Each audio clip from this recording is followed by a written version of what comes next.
every single Warhammer Space Marine Legion explained. Yep, I will be shoved down the rabbit hole.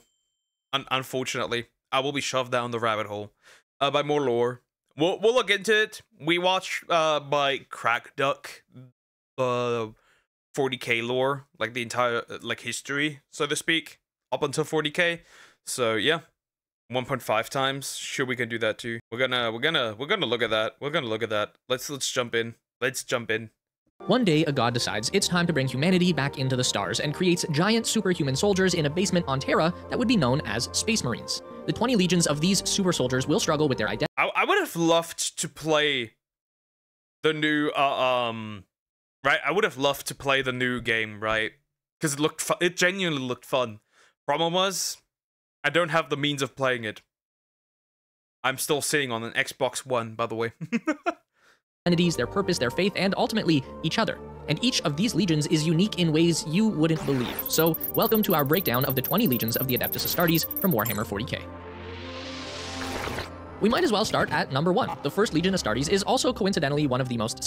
Dark Angels, okay. Interesting. I prefer the Sisters of Battle. Why am I not surprised? Warhammer for real, for real. Yeah, it appears to be fun. It appears to be fun. From what I've seen yet, the Salamanders are what I like the most. Celebrated despite their habit of secrecy. Often tasked with some of the most important and high-profile missions, the Dark Angels enjoyed much of the spotlight during the Great Crusade. Their first recorded deployment was the defense of the Imperial Palace during the Palace coup attempt during the Unification Wars. Many of the first legionnaires of what would eventually become the Dark Angels were used to experiment fighting styles and organizational techniques to be used in the other legions. This led to an air of superiority that hung over the first in every encounter with their fellow legions, leading to the unofficial nickname, the Uncrowned Princes. Many First Legion warriors started taking names of epic heroes from Terran myth as they slowly started believing. It's kind of white. That's a crazy aura name, right? The Uncrowned Princes. That is aura. Believing their own hype. However, this led them to start believing that there was nothing they could learn from the rest of the Imperium or even their brother Space Marines. And so, by the time their Primarch Lionel Johnson was found, the first was a legion of secretive and superior traditionalists ruled by a circle of pseudo-nobility called hosts. Oddly, the prideful leaders of the legion did not at first enjoy the presence of their Primarch like other legions did, and it took quite a few duels for the Lion to beat some sense into this group of Astartes. And unfortunately, this feeling of bitterness and wounded pride became a festering undercurrent of heresy that came to a head when Horus attacked the Imperium. The legionnaires that had still shown resistance to the Lion and his new tactics had been sent. I do like the coloring though, right? I do like the coloring, like this we have like white or silvery parts and then mostly black and then some red stuff in between. I do like the coloring. The coloring looks good. And like the wings there, right? Because of angels, right? The coloring I enjoy here.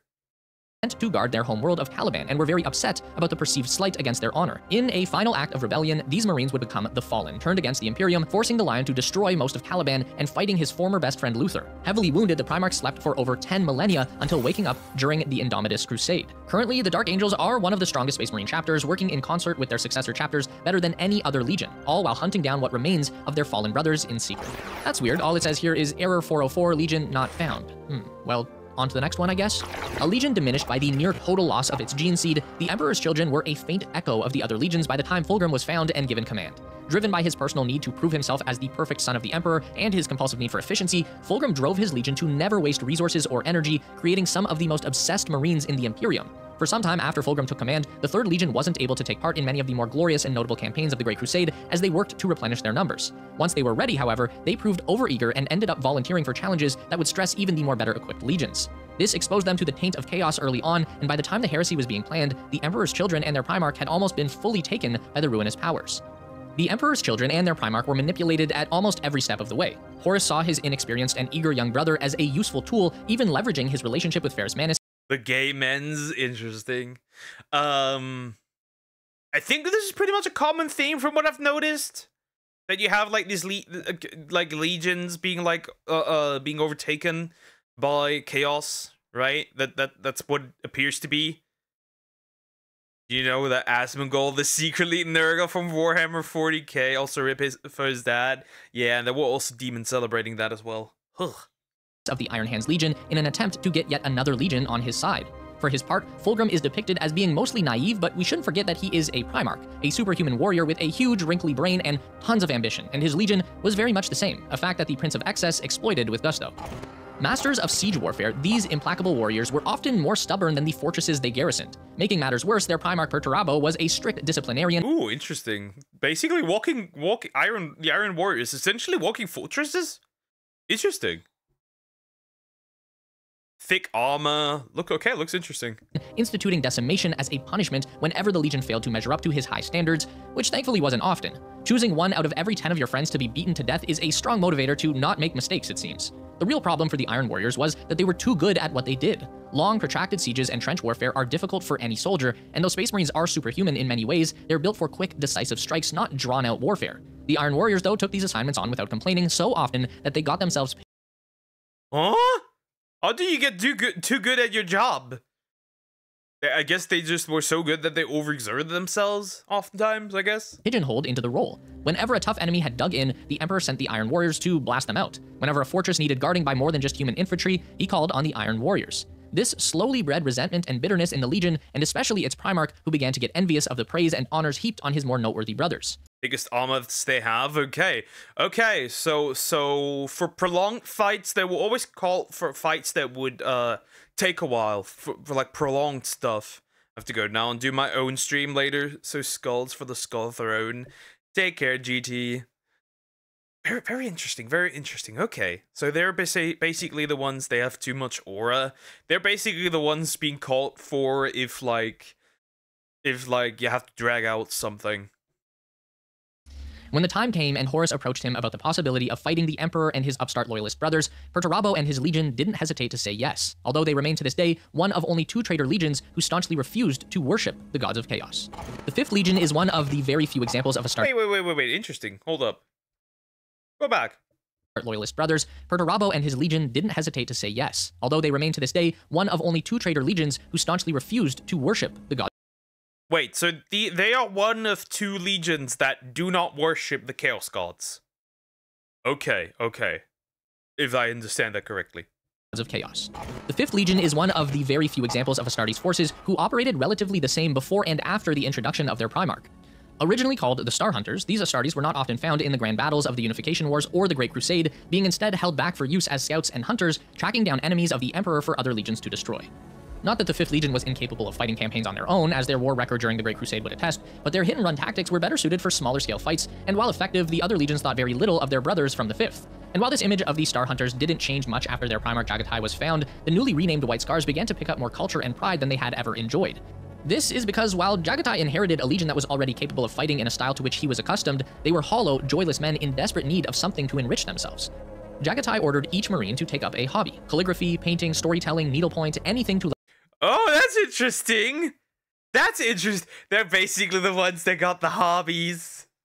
They're the whole homies for the leader set. Yeah, actually, go do some painting. Go do some knitting. Go do some sewing. Do something. Do something with it. They're basically told, aside from war, touch grass. Let the Marines of the White Scars feel a little bit less like mindless killing machines, and it worked. The White Scars kept to their duties of scouting and hunting down the enemies of the Imperium without word of complaint, and when the time came for them to choose a side in the heresy, they stuck with the Loyalists and hunted down their traitorous former allies. It's even a tradition that has persisted to this day, with the great hunts of the Khans regularly finding and dispatching some of the deadliest enemies of the throne. The Rout, the Vilca Fenrica, the Space Wolves, the 6th Legion Astartes has had several names across its history, and it's been quite a bloody one. One of these so-called trefoil legions, the 6th was made for a very specific purpose: to kill other Space Marines. The relatively small size of the Legion was due in large part to the volatility of their gene seed, a precaution that the Emperor baked in just in case his favorite executioners ever decided to turn on him, not that it made any difference to their effectiveness. During the Unification Wars and the early Great Crusade, the 6th Legion... So they were essentially programmed to be able to, right? They were sent to delete, basically, rogue Space Marines, or Space Marines that go against the Emperor, while also being programmed to basically making it so that they're less efficient should they turn against him. Was only unleashed when the Emperor wanted to make a point, or if he needed a problem dealt with. The warriors of the 6th soon gained a reputation for being some of the most savage fighters in the Imperium, a fact that worked well to keep potential traitors in line. 2 very important things happened to the 6th Legion during the Great Crusade. Their Primarch, Leman Russ, was found, the Wolf King renaming his legion to the Space Wolves, and at some point the Wolves were called upon to fulfill their intended role as the Emperor's executioners, killing the Primarchs of the 2nd and 11th Legions and mauling the surviving Marines so badly that none dare speak of the 2 lost legions ever again. It was these acts that led to the other Primarchs rightfully fearing Russ and his legion. It was said that out of every Primarch, only the Lion could have stood against the Wolf in combat, a thought that was tested in the bitter feuds the two Primarch had over the years. The problem with this reputation, of course, was that the Legionnaires of the 6th and their Primarch never really gained a close relationship with their peers. It's hard to trust someone who you know would kill you as easily as they would drink with you, should the Emperor command it at least. This was taken to its extreme during the Heresy, when Horus successfully tricked the Wolves into attacking the Thousand Sons with some false orders, which kept them from helping their allies on Terra during the siege. To this day, the Wolves are known for being some of the most incredibly deadly warriors in the galaxy, and are not above fighting other Imperials who step out of line. Out of all the Space Marine legions, only the Imperial Fists, okay, so these essentially were just the ones you send, should somebody betray the Emperor. Okay, that makes sense. Okay, now the Imperial Fists. 7th has claimed to Terra as its official homeworld. The Imperial Fists established themselves early on as excellent defense troops, being proficient in the building of defenses and the nuances of a more aggressive defense style that lent itself very well to the abilities of a Space Marine force. This changed very little once they were reunited with their Primarch Rogel Dorn. Dorn was staunchly loyal and favored uncomplicated, straightforward approaches to every problem. Under his stewardship, the Imperial Fist Legion became as well known for their heavy assault tactics as they were for their ability to defend. This led them to be used quite often as the Emperor's blunt instrument, either breaking sieges that had held on for too long or defending desperate last stands that the Emperor could not afford to lose. In this way, the Imperial Fists gained a rivalry with the Iron Warriors, the latter of which became very bitter that the Fists often received honors for the daring actions that they were assigned to, while they themselves were often relegated to fighting the longer, less exciting parts of those same sieges. For his part, Dorn seemed completely uninterested in that sort of rivalry, thinking only of his duty to the Imperium. It was Dorn who constructed the imposing defenses of the Imperial Palace on Terra, and it was Dorn who accompanied the Emperor onto Horus's battle barge at the climax of the siege. So they are essentially the ones protecting the Emperor. The coolest name. I mean, yeah. That does, yeah, that name is cool. Imperial Fist. Sure, yeah. Inability to stop the deaths of both his brother Sanguinius and the Emperor very nearly broke him, and while he very nearly came to blows with his brother Guilliman in the aftermath, he eventually decided it was best to keep what was left of the Imperium together. Today, the Imperial Fists and their successor chapters fight as roving armies, crusading from one system to the next, never settling down. So while the Fists claim Holy Terra as their home world, their real headquarters is their ancient mobile battle station called the Phalanx. The 8th Legion, the Night Lords, are one of the most controversial of the Astartes forces. Night Lords, okay. Interesting. From the first designs I can see, they do have a little bit of something demonic. You know, skulls, horns, a lot of spikes. Ooh. And that's saying something. The Emperor had his executioners to deal with traitors, and his spies and his scouts, all roles useful for warfare on a galactic scale. But the problem is that, like any tyrant, the Emperor was worried about the masses of people rising up in revolt. No matter how many Marines he made or how many campaigns he fought, the trillions and trillions of people in the new Imperium would always outnumber his armies, and could force him. They do have something demonic, sure. Night Lord's favorite, okay. They do have something demonic. To spend too much energy putting out the fires of revolution instead of conquering the enemies of humanity. So the Emperor chose to make himself a terror force. The Legionnaires of the 8th specialized in scare tactics, not like the Space Wolves, who were so terrifying in combat that other warriors would know that they couldn't win. The Night Lords would cut your power and creep in dark shadows. They would take over the Vox feeds and blare the screams of the dying to the rest of the populace. They would flay people and leave them to be found in the town square. They fought dirty, ugly. They made the idea of fighting the Imperium terrifying, and it wasn't long before the other Primarchs took a stand. And here is probably... So they were basically the ones terrorizing, right? They were the ones, like, dirty tactics, cruel, gruesome, disgusting, right? Interesting.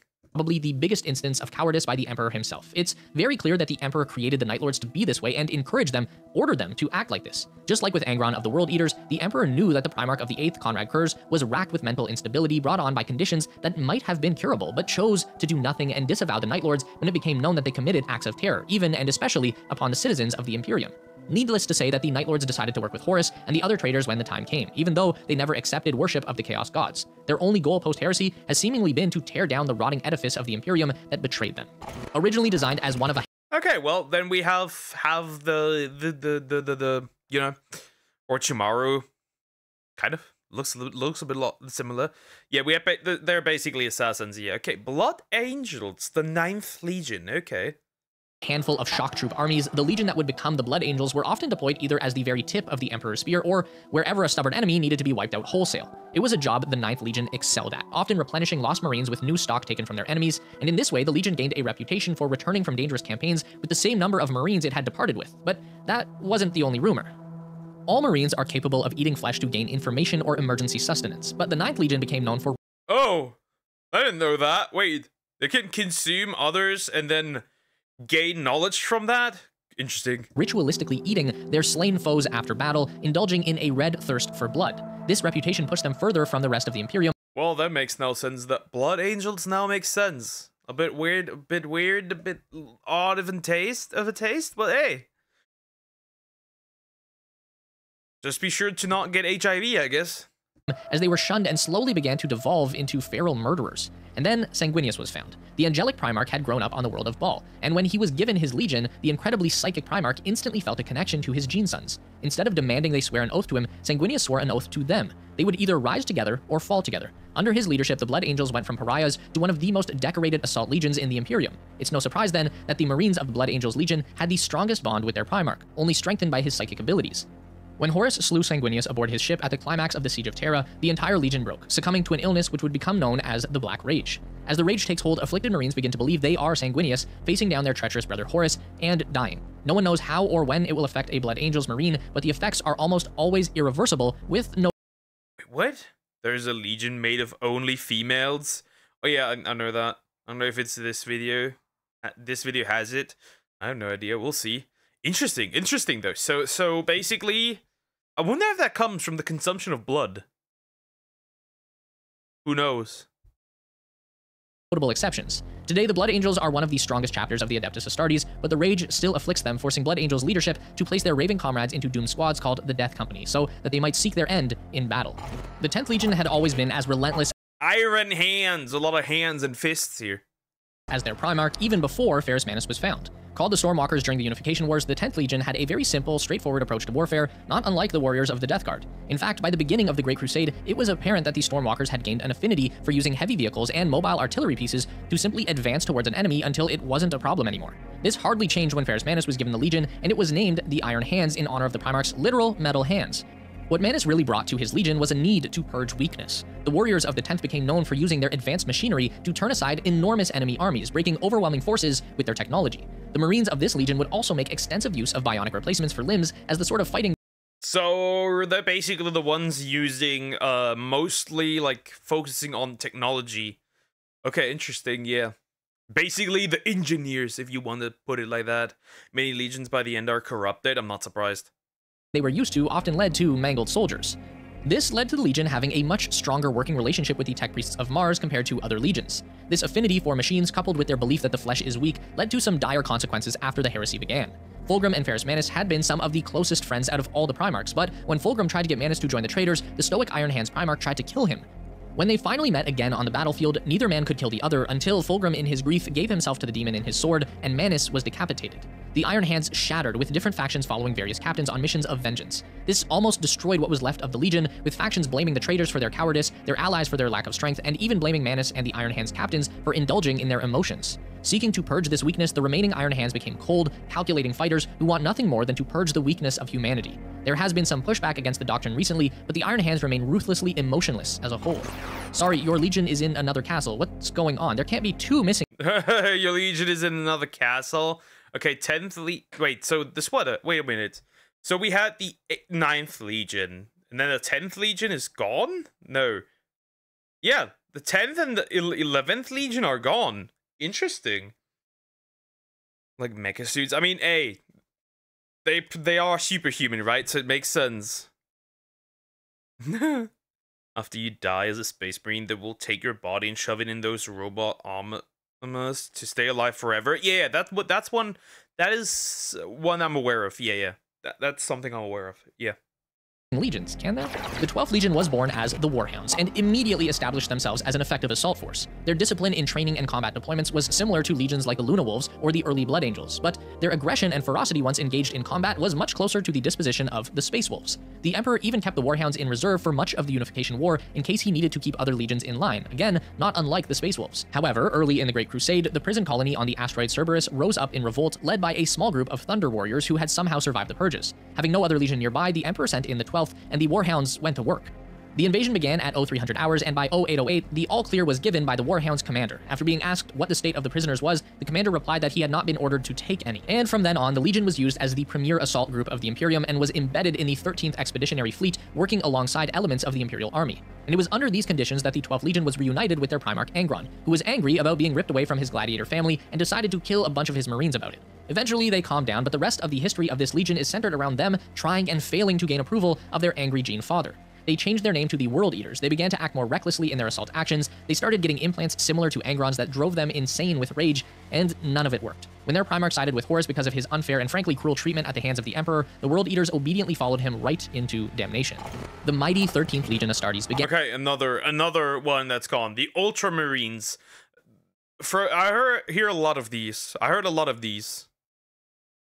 Okay, let's see. Let's listen. And as the Warborn, a legion whose gene seed was noted for its high adaptability, leading to the Legion becoming the home of refugees instead of taking its recruits from a specific cultural area of Old Terra.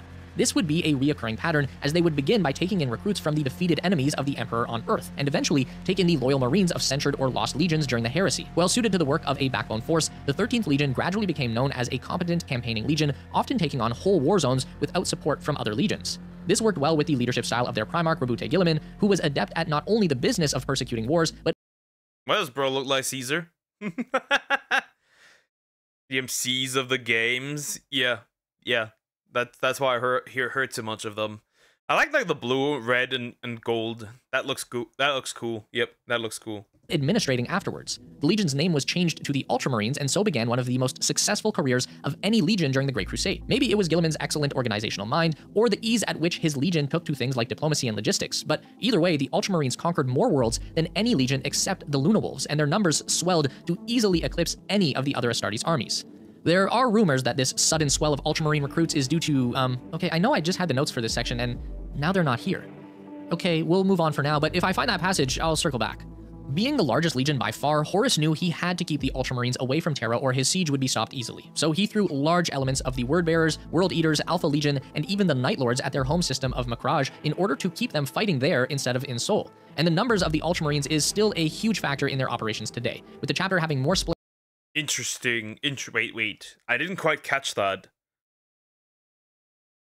Large elements of the Wordbearers, World Eaters, Alpha Legion, and even the Night Lords at their home system of Makraj in order to keep them fighting there instead— Wait, they're fighting each other? Is that what I'm getting from this? They're beating each other's ass? So the numbers don't grow? Instead of in Sol. And the numbers of the Ultramarines is still a huge factor in their operations today, with the chapter having more splinter armies than any other original Legion. The Ultramarines literally wrote the book on the Astartes, and love them or hate them, they are one of the most effective forces in the galaxy. A Legion built on resilience, the 14th Legion, or the Dusk Raiders— Interesting. Death Guard. Huh. Let's see. Big ass scythe, by the way. as they were called at the beginning, were tough even by Astartes standards. Oddly, they began as an ambush force, striking at dusk as their name implies, and making extensive use of heavier armor types so that they could simply walk into enemy fire for maximum intimidation. The Dusk Raiders fought like this for over 8 decades into the Great Crusade before Mortarion, their Primarch, was found. Himself a stoic, tough fighter, Mortarion recognized his new legion as agents of the inevitable, and renamed them the Death Guard. Their way of fighting subtly switched around this time to attrition-style combat, their already tough physiques lending themselves extra protection in battlefields with harsh environmental conditions. In some places that were poisonous or devoid of atmosphere, the warriors of the 14th were sent to show the enemies of humanity that the Emperor would not be turned aside by anything. This led the Legion to fight mostly as foot sloggers, rarely using transports, bikes, or jump packs like other legions did, and instead simply advancing on foot in both power armor and— They would rather walk. You spoke of the heresy as a fight among themselves. Yeah, that's that much I've understood. That is what I've understood. But why does the Emperor himself send it against the Ultramarines like the other legions? I'm confused. and Terminator armor. Mortarion only really became close with Horus, and so even before the heresy began, it was very likely that he would have fought for his brother against the Emperor, but it should be noted that not all his legionnaires felt the same, and if it was not for Nathaniel Garo and the flight of the Eisenstein, the loyal forces of the Imperium would not have known about Horus's treachery until it was too late to stop him. And while Mortarion originally had no intentions of lowering himself to worshipping the powers of chaos, the Great Unclean One had other plans and marooned Mortarion's fleet in a pocket of the warp. The Destroyer Plague tore through his marines, maiming and torturing them until Mortarion pledged himself to Nurgle just to stop the pain. When the Death Guard finally arrived at— Oh, that's what they turned out to be. Oh, not Nurgle. Why are you joining Asmongold? At Terra, the bloated forms of the new Death Guard were terrifying and nearly unkillable. Mortarion himself ascended to demonhood and plagues the Imperium to this day. The Thousand Sons are probably one of the most tragic stories in the Interesting. Oh, okay. That legion also got corrupted. Now the Thousand Sons, the 15th Legion. There is no wait, yeah, so that was the 14th? That means here's the 15th Legion, okay. Imperium. They were originally formed from recruits born inside the Emperor's lands on Terra, and so many hadn't suffered war much before the Unification Wars. They were the sons of nobility already loyal to the Emperor, and many had been educated in some manner before volunteering. They were formed by the Emperor himself as the Unification Wars were coming to a close, and exactly 1,000 carefully picked student aspirants were the foundation of the 15th Legion. Aside from their beginnings, the Astartes of the Thousand Sons weren't particularly notable how they fought or were organized, until they started developing psychic powers. And while the curious Marines of the 15th were at first happy about this development, it very quickly spiraled out of control. Okay, as far as I'm aware, that also opens the door to chaos. As far as I'm aware, Emperor was asleep, he is a living dead body at this point. Yeah, that much as I'm aware. He uses his power to give commands, but not all the time, okay.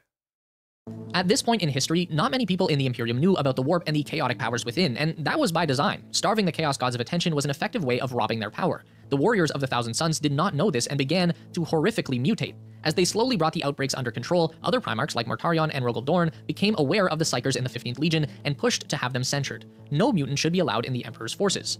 But the 15th Legion couldn't help but learn more, and so continued in secret, especially after being reunited with their Primarch Magnus, whose psychic might was second only to the Emperor's. He stabilized the mutations and reorganized the Legion into chapters, a term which would eventually be used for every Astartes force. Upsettingly, it was Magnus's attempt to warn the Emperor about Horus that got his Legion almost destroyed by the Space Wolves, who were forced to deal with the Thousand Sons for breaking the rules about using psychic powers, even if it was to warn the Emperor. Now on the run from the Imperium, the 15th Legion had no choice but to hide in the warp, which brought the mutations back. Desperate chapter leaders attempted a complicated spell, the Rubric of Ahriman, which stopped the mutations at the cost of turning their bodies to dust. Most Thousand Marines are now barely sentient, and their forces travel the galaxy on mysterious missions for their god Tzeentch. And interesting. Okay, so basically they were turned into what's the word? Energy-like beings? To find a cure.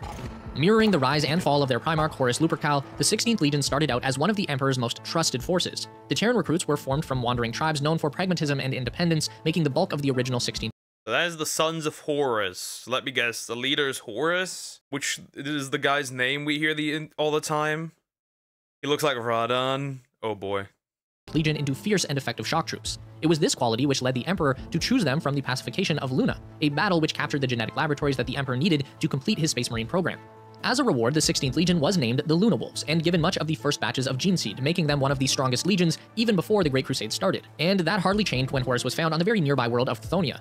Horus was actually the very first Primarch to be discovered, and for 30 years was the only Primarch, leading him to gaining not only a very strong bond with his Legion, but also the Emperor, and to some extent the whole Imperium. He was the Emperor's favorite son.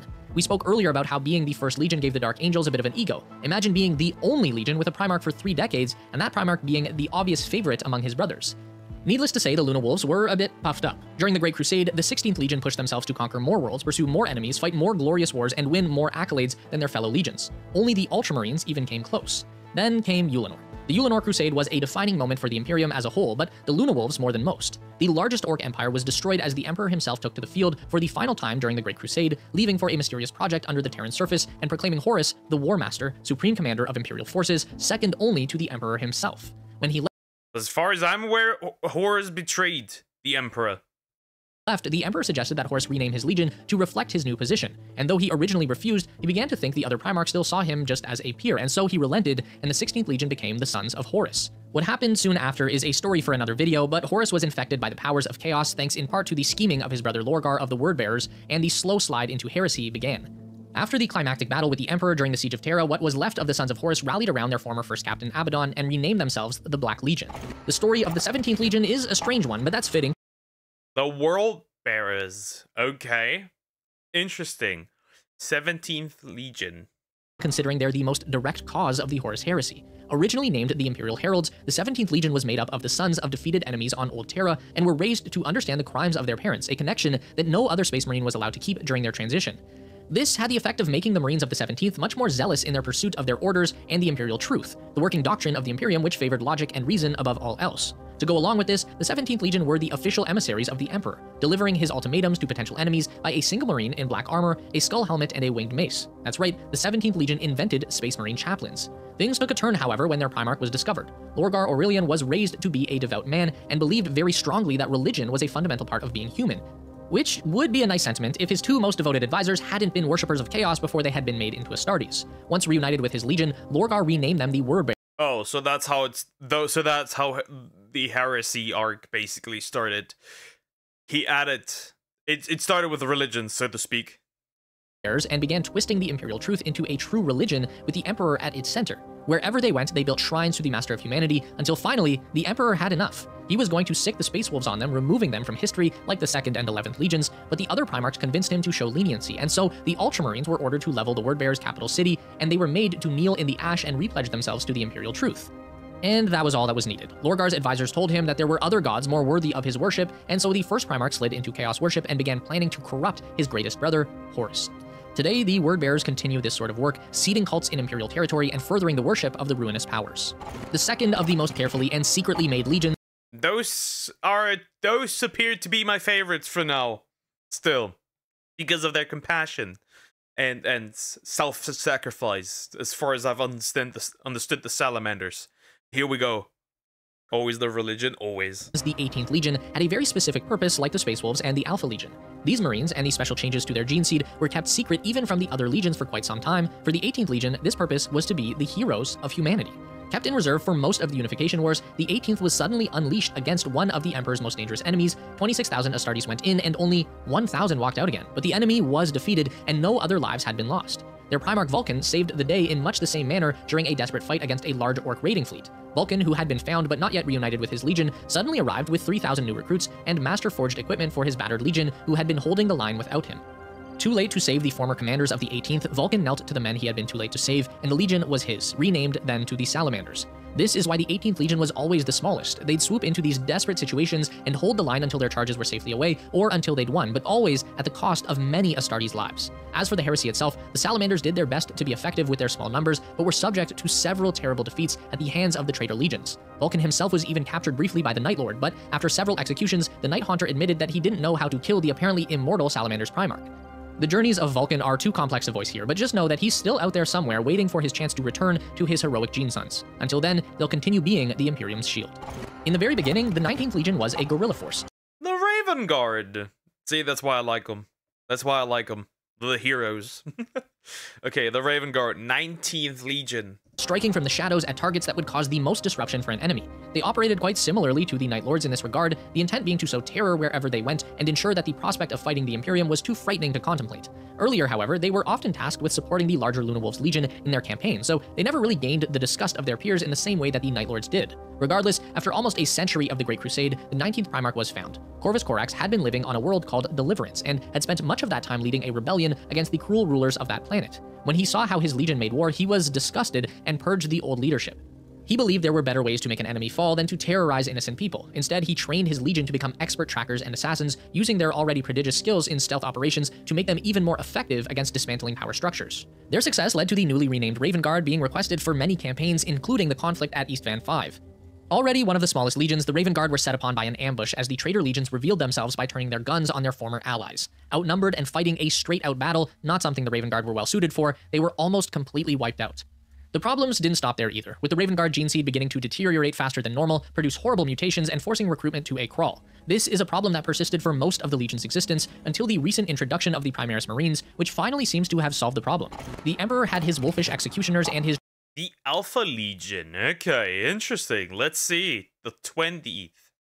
Okay, so these are so he basically has two legions that are used for the dirty work. Though one is dirtier than the other. Draconic heroes, the last thing he needed was a legion of Serpentine spies. Kept intentionally at low membership like the other two specialty legions, extremely little is known about the Alpha Legion, originally known as the Ghost Legion.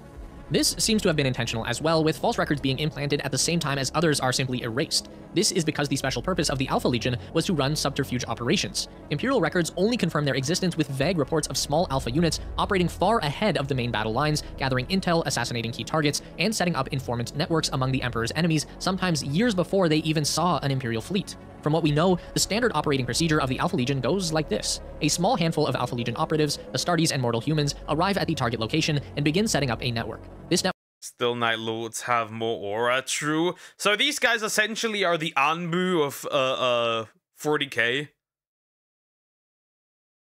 So basically that. Pretty much.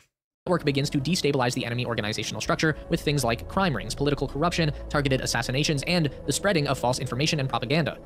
Once the enemy has been suitably thrown into disarray, the main Alpha Legion forces arrive and attack from as many angles as possible, spreading more chaos and finishing the job in a lightning strike. The nature of the Alpha Legion is such that we can never truly be sure of anything about them, but we do know that their Primarch is a man named Alfarius, a name that every Alpha Legionnaire gives to anyone outside the Legion when asked for identification. They also make attempts to look like their Primarch, who is by all accounts one of the smallest Primarchs. Oh, also he's got a twin brother. The biggest secret of the 20th Legion is that their Primarch is actually twins, Alfarius and Omegon. Oh, that's interesting. Okay, that's interesting. The two have even pretended to be one another to such an extent that while Alfarius is confirmed to have been killed sometime after the heresy, we're still not certain of which one died, or even if he actually did die. This cloud of confusion goes so far as to make it completely uncertain whether the Alpha Legion actually sided with Horus or not during the heresy. They certainly fought with him against the Loyalists and do the work of the Chaos to this day, but there are whispers that they are working from within to destabilize the efforts of the Ruinous Powers. Overall, the Space Marine Legions are some of 40k's most discussed areas of lore. They have evolved from simple two-dimensional flavors of combat styles to full-blown characters in an epic space opera. Thank you so much for watching our very first long-form video. We hope you'll stick with us as we bring you more lore. Okay, well, that was interesting. That was interesting. More lore. I will probably get more lore. Okay, yeah. The Salamanders are still my favorites. Not gonna lie. The Salamanders are still my favorites. I do like the wolves are pretty cool, right? And the fist. Imperial fists are also pretty cool. For sure. But yeah. I think I'll stick with the Salamanders for the time being. But yeah, I'll stick for the Salamanders. Except Salamanders. Okay, well, the Imperial Fists. I like those. They're cool. Anyways, like, comment, and subscribe.